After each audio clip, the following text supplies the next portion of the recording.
Hello and what's up guys? Welcome back to another video. In this video I will be showing you guys that how you can install Microsoft Store on Windows 11.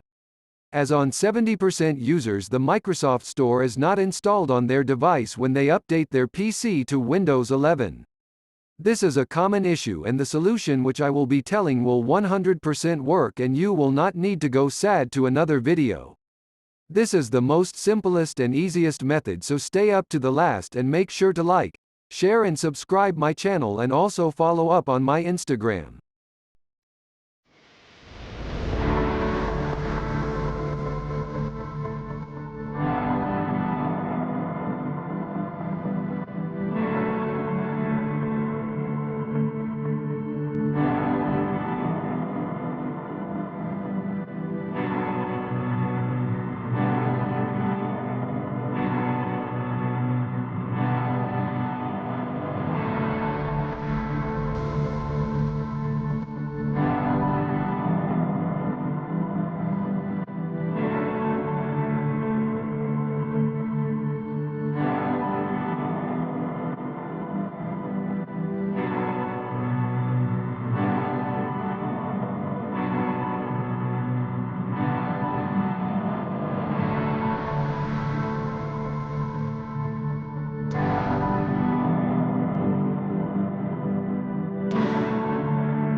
Thank you so much for watching this video.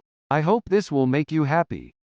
If you need any help and want any other tutorial, feel free to comment down. Bye bye.